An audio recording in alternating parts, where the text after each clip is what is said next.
Welcome to this podcast of the message given at First Presbyterian Church in Fargo, North Dakota. You can always find a link to the sermon podcast by going to www.paulhlang.com and clicking on the link to FPC Sermons in the header of the welcome page. There you will find an archive of sermons delivered at First Presbyterian. If you are in the Fargo area, why not come and worship with us? You can find information about worship and other program opportunities by going to www.firstpresfargo.org, or if you prefer, call us at 701-293-6311. As we gather not far from the river, let's turn to God's Scripture. Let us pray. Open our hearts and minds so that we can understand the fullness of your word. Fill us with the light of the Holy Spirit, and bless the servant you have chosen to share the word proclaimed today. In the name of Christ, the word revealed. Amen. First lesson this morning is Psalm 121. I lift my eyes to the hills from where will my help come. My help comes from the Lord, who made heaven and earth. You will not let your foot be moved. He who keeps you will not slumber. He who keeps Israel will neither slumber nor sleep. The Lord is your keeper. The Lord is your shade at your right hand. The sun shall not strike you by day, nor the moon by night. The Lord will keep you from all evil. He will keep your life. The Lord will keep your going out and your coming in, from this time on and forevermore. May God bless the reading and hearing of this portion of the Holy Word. And the Gospel lesson this morning from the 4th chapter of Luke. When he came to Nazareth, where he had been brought up, he went to the synagogue on Sabbath day, as was his custom. He stood up to read, and the scroll of the prophet Isaiah was given to him. He unrolled the scroll and found a place where it was written, "The Spirit of the Lord is upon me, because he has anointed me to bring good news to the poor. He has sent me to proclaim release to the captives and recovery of sight to the blind, to let the oppressed go free, to proclaim the year of the Lord's favor." And he rolled up the scroll and gave it back to the attendant and sat down. The eyes of all in the synagogue were fixed on him. Then he began to say to them, "Today the scripture has been fulfilled in your hearing." All spoke well of him and were amazed at the gracious words that came from his mouth. And they said, "Is not this Joseph's son?" He said to them, "Doubtless you will quote to me this proverb, 'Doctor, cure yourself.' And you will say, 'Do here also in your hometown the things that we have heard you did at Capernaum.' And he said, 'Truly I tell you, no prophet is accepted in the prophet's hometown. But the truth is, there were many widows in Israel in the time of Elijah, when the heaven was shut up for 3 years and 6 months, and there was a severe famine over all the land. Yet Elijah was sent to none of them, except to a widow of Zarephath in Sidon.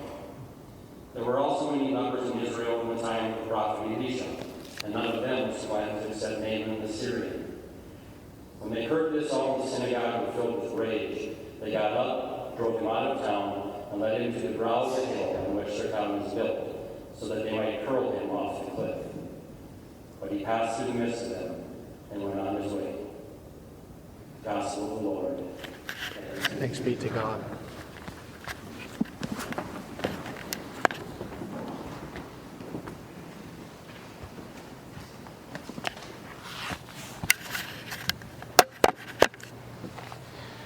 This morning's message is the third in a series of sermons that are all about finding our sacred purpose. The first, you will recall, was about wondering what your sacred purpose might be at home as it relates to those who are closest to you.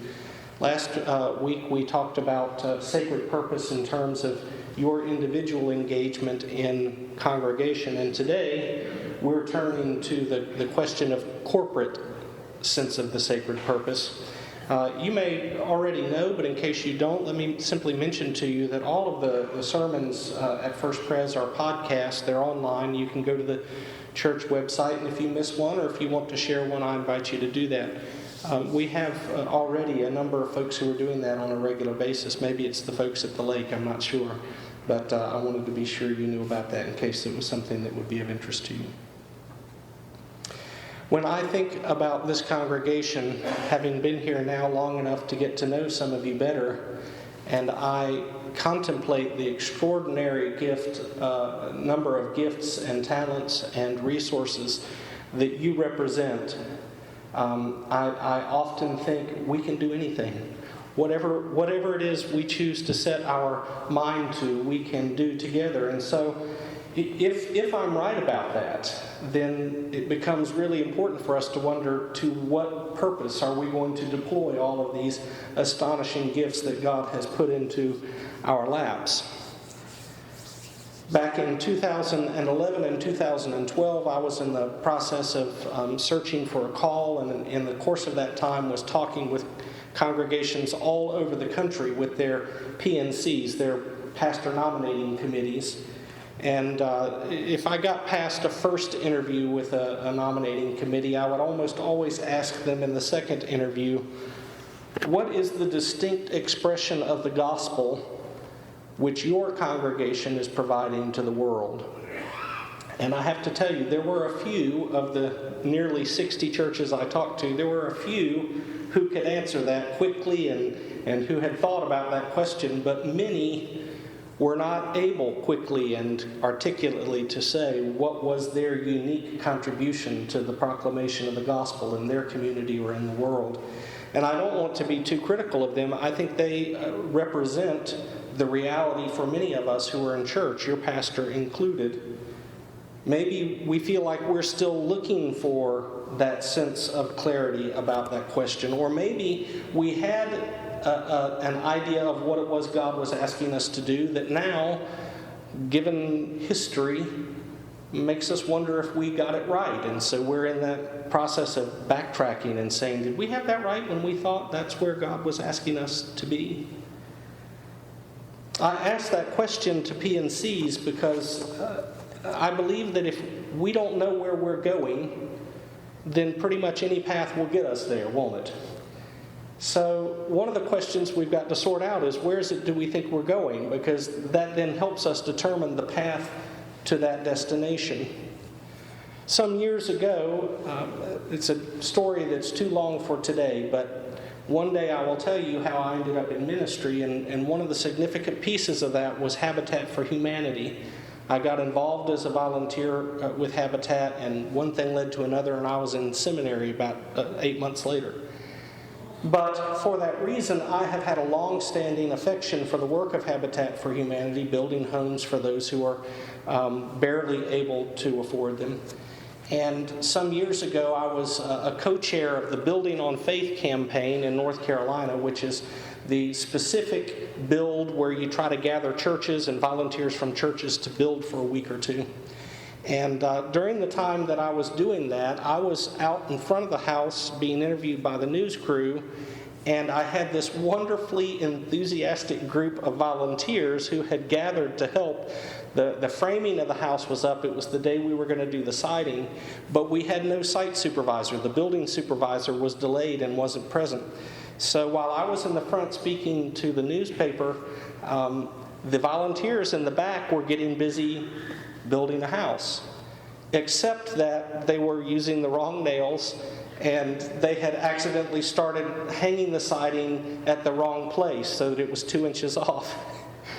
So later in that day, when the building supervisor got there, we had to undo all of that and start over.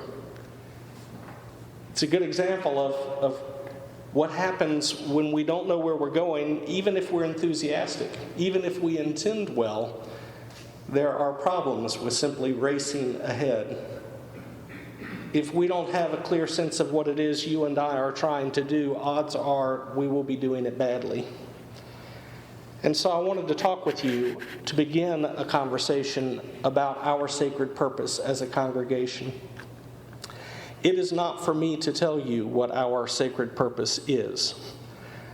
That's something that you and I and all of us together will have to work out in the years ahead. But I am certain that we have one, and I am eager for us to be on the road to finding it. I fear sometimes that the modern mainline churches, of which First Presbyterian is an example, have come to a place where we do not have a sense of clarity and of confidence that we know what our task is. And maybe, too, that we have lost our zeal. I think of Paul's admonition in Galatians 6, do not grow weary in doing what is right. You think about the fire and enthusiasm of the early church at Pentecost, and sometimes I wonder if the fire that God gave us at Pentecost now 2,000 years later has become more like a pilot light, which barely keeps the previous year's programming intact, but which provides very little energy for growth and newness. You know, the early Christians had no buildings, they had no staff, they had none of the advantages that you and I enjoy. But they did have the power of the Spirit. And it just makes you wonder if we have gotten that flip-flopped somehow, that we have all of the benefits and tools and maybe have lost that sense of the power of the Spirit. In this season of life for mainline congregations, when we are losing influence in the culture at large and losing membership at a steady pace, perhaps there is no more urgent task than for you and for me and others like us to recover a sense of sacred purpose, so that we can find again that sense of joy that comes with doing what you know God has asked you to do. I don't know if you've experienced that, right? You know the story from Chariots of Fire. Harold Aberson is running because he's mad. He's been persecuted and he's running out of anger. The Scottish guy, whose name eludes me at the moment, Eric something, is running for the joy of God. And he's a missionary. He's supposed to be going to do missionary work. And his sister says, Why are you running when you know you should be going to the mission field? And he says to his sister, Jenny, I only know this. When I run, I feel God's pleasure. He does go on, of course, to become a great missionary for the church. But you felt God's pleasure when you knew you were doing what God had asked you to do. And that's the sort of joy I long for and that I hope for all of us to experience. Finding that joy again of being engaged with God and the work of God to redeem our world. So with that sense of urgency in mind, I've sort of begun the sermon this morning by laying it out there in starkness for you. Let's look at Luke chapter 4. The context of what happens in Luke chapter 4 is important, so let me back up and give you a word about that. You will recall that in the chapters that preceded chapter 4, Jesus has gone down to the river, thank you for the music this morning, has been baptized and has been told by the Spirit of God, you are my beloved. He has then been led by the Spirit of God into the wilderness where he was, quote, full of the power of the Spirit as he resisted every possible identity other than that he was a beloved child of God. One of power, one of doing extraordinary things, and one of being impressive. And now, Luke tells us in the power of the Spirit, we find him entering Galilee, and specifically Nazareth in Galilee, where he is handed the scroll of Isaiah. And he must have turned that scroll for a long time because he's quoting from Isaiah chapter 61. Way over toward the end of Isaiah, he finds his place and begins reading, "The Spirit of the Lord is upon me." Luke's gospel wants us to know that when he arrives at this moment, he has been claimed by the Spirit, led by the Spirit, sustained by the power of the Spirit, brought by the Spirit to this moment, and now is going to quote the Spirit. This is a big moment in Luke's gospel, and what Jesus is about to quote from Isaiah 61 becomes the central thesis of everything Jesus does through the rest of the gospel. It is perhaps suggestive that you and I, too, might take as our lesson number one, that if we want to find a clear vision for our own sacred purpose, we better get busy tuning into the Spirit. Because after all, that's how Christ found his own sacred purpose. Tuning into the Spirit, of course, is both a natural thing and not so easy to do as it sounds. Getting clarity about God's calling is notoriously difficult, and it is not hard for us to misunderstand what God is asking of us.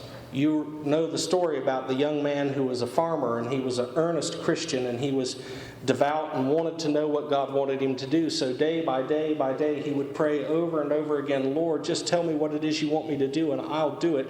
I love you, and I want to do what you want me to do. And one day as he was out plowing the fields, he looked up, and behold, in the heavens the clouds had formed a perfect PC. And he said, the answer to my prayers, I'm supposed to preach Christ. And he dropped the plow where it was and took off, and he went to his first church, and it was a disaster. And they ran him out of town. He went to another church. It didn't go a whole lot better. And went to a third church, and behold, they didn't want him either. And so years later, we find him walking back down that path back onto the farm, and he is dejected and sullen and frustrated, and he's praying again to God. You know, I don't know. I asked you what you wanted me to do. You told me I did it, and this is what I get.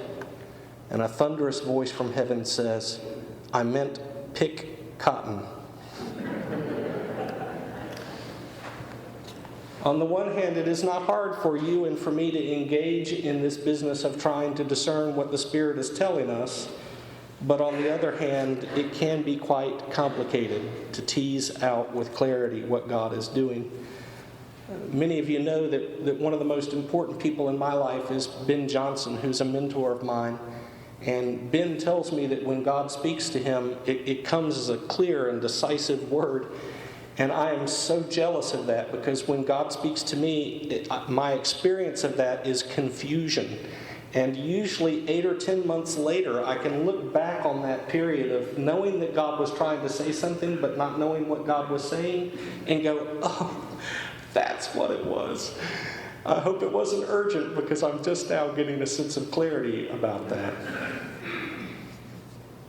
But for all of the difficulty of discerning what God is asking of us, it is not impossible to do. In fact, you might be thinking in your own minds of last week's passage of Scripture on which the sermon was based, that said very early on in that passage, do not be conformed to this world, but transformed by the renewing of your minds, so that you may discern what is the will of God, what is good and acceptable and perfect. That's a pretty good promise, that we could discern what was the will of God, what was good and acceptable and perfect. Before I even arrived here, I figured I was arriving in a congregation that I didn't know yet. You didn't know me, I didn't know you, and I thought it was possible that this year we would do a mission study. Calm your enthusiasm. Where were the cheers and the amens for that idea? So I called the PNC here, or the personnel committee, and said, look, I want to spend some continuing ed money even before I get there, but I want to sign up for this conference on doing strategic planning in the Spirit. And so back in February, I went to this week-long thing, and I sat there the whole time listening to this very articulate speaker tell me how we could do that together, thinking the whole time, they just did this. They just did this during the interim process. And do they really want to do this again with me? And then it began to occur to me, I can't speak for First Pres, but I will speak for congregations I've served and known longer. So often our mission and vision statements fail to articulate a truly compelling sense of call. and they fail to become little more than phrases at the top of the bulletin or reports on some shelf somewhere. I think the reason for that is that too often we have asked congregations to participate in a vision casting process as a group when they have little or no experience practicing discernment as individuals. It's sort of like gathering a track relay team, none of whom are runners, and asking them to form a relay team and go compete.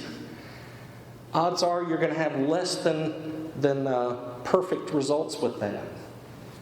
So it seems to me that rather than all of us engaging in yet another mission study thing together, the first step might be for us to wonder what discernment looks like in our own lives.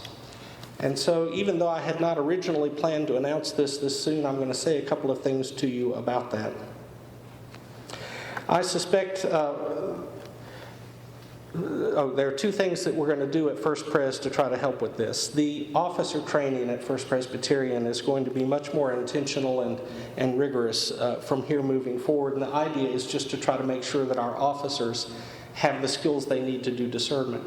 But the other thing that I wanted to mention to you is that just recently I and the Christian Education Committee embraced the idea for a new adult faith formation curriculum that we are sort of creating ourselves. It's called P3, that's Presbyterian Pilgrimage Program. I thought you'd like that. It is a supplement to what we're doing with traditional Sunday school, and it is meant to provide opportunities for adults to go significantly deeper in their sense of presence of God in their lives. The P3 courses that we will begin offering just as soon as we can get this organized will have greater intensity. They will demand more of you as a student than your typical Sunday school class has. But they will culminate some year or so down the road in an invitation to go on pilgrimage, to sort of take the skills that you have gathered about what it looks like to be actively engaged in looking for God in your life and in the world with you on a trip meant to help you find God out there in the world. I am excited about the possibilities for P3. You'll be hearing more about that in the fall, so I don't need to say a whole lot now. But I do want to say to you that even if you just want to put your toe in the shallow end and try one of those courses, I urge you to do that. Because they are aimed specifically at this business of trying to help us become aware of the presence of the living Lord who is with us.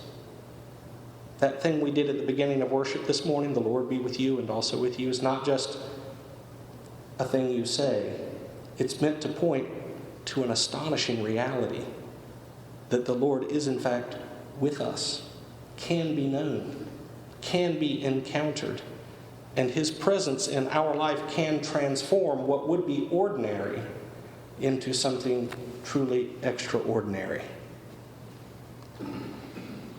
So let's turn back for a moment to Luke and to Jesus' own mission statement that He gives here at the beginning of His public ministry.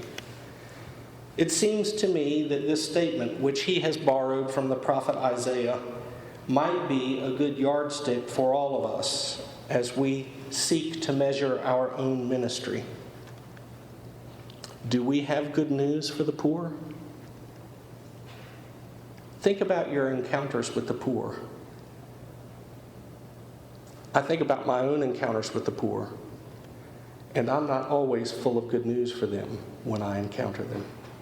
That's the honest truth of it. Do we offer help to those who are captives of every kind? I think about those who are financially or captive to unhelpful relationships or captive to substance abuse. There are a million ways to be captive. Do we offer a vision for our community that sees past the blind spots of our time and place? I had a conversation with a young person about a week ago in which they were understandably pointing out to me all of the times when churches We're 3 decades behind the world in seeing either an injustice or a need to do something. And this young person was complaining to me with some justification. Why is it that the church is always the last one to have a vision, when it seems like we ought to be the first ones with a vision? And we have, to our credit, I don't want to be too defensive as a pastor, but once in a while we have been out front leading the charge to do what is right. Do we have a vision for our community that is bigger and broader and more godly than would be confined by the blind spots of our time and place? Are we offering freedom and release to the oppressed? When Claudia was talking about the work that the money we contributed last year did for downtown homelessness and about the fruits that that's bearing in the lives of people, I was thinking of that phrase. And do we provide opportunities for new beginnings for everyone who's failed? I don't know about you, I need a lot of those. I try so hard to get this thing right with God. I know what God expects of me, and I just can't do it. I'm supposed to love you like I love myself and love God more than anything else. It's just 2 sentences. You ought to be able to pull this off. And yet I find myself on my knees day after day after day, confessing before God all of the ways that I had not done what I knew I was supposed to do. Are we providing opportunities for everyone who fails to feel that redemption? Let me tell you a little secret about what Jesus quotes to his congregation at home. This is interesting. He quotes all of this poem from Isaiah 61. He quotes all the way down through the first half of the last sentence of the poem, and he says, "I've come to proclaim the year of the Lord's favor." And Jesus stops. Whereas the poem in Isaiah goes on to say, "and a year of the vengeance of our Lord." Isn't it fascinating? Isn't it fascinating that he quotes the entire poem from Isaiah, but stops with grace? I've come to proclaim that this is the year, the Jubilee year. That's what he's pointing to. This is the year when all of our foibles are forgotten, when all of our debts are made right. This is the year of God's grace. If that's where he ends his mission statement, it makes me wonder, how are you and I communicating, and how are we as a community of faith communicating opportunities to begin again for all of those who have failed? I will tell you that growing up in the South, I had this sense that, and it's scriptural, narrow is the path that leadeth unto heaven, broad is the way that leads to destruction. I had this idea in my head that there's just one way to do this, and that if I got off that path, bad things were going to happen to me. And then I'd been an adult and a pastor for years when I first encountered the Trappists in a monastery, and they said 2 things to me. The first was the abbot said, "Paul," he listened to me confess about what a schmuck I was, and he said, "You need to be gentle with yourself." So that was lesson number 1, be gentle with yourself. The second thing that he said to me, and I found this to be enormously helpful, he said, piety is not about perfection. It's about a willingness each day to begin again. It's not about getting it right. It's about having a heart that says, I'm going to get up and start it. I'm going to begin again. Beginning again. I've found that to be so much more gracious. I am so much more gentle with myself, knowing that when I fail, it's not the end of the world. I pick myself up, I brush myself off, I try to learn from that, and I begin again. Luke's gospel has Jesus declaring this agenda for his ministry at the start of his public career, and it becomes defining for everything that he does throughout the rest of Luke's gospel. I hope that you will join me in praying regularly about the sacred purpose for First Presbyterian Church. I don't have a clear picture yet of what that is. But while there is a sense of urgency that you and I be about seeking this, it is also true that being on the journey to a clear vision of what it is God is calling us is just as important as what we end up choosing. So join me. Join one another. Be in this prayer. I suspect that the Lord will give us a sense of clarity about this. It may not be this week, it may not be next week, but before long we will know what we are called to do. And with God's help, we will do it. In the name of the Father, and of the Son, and of the Holy Spirit. Amen.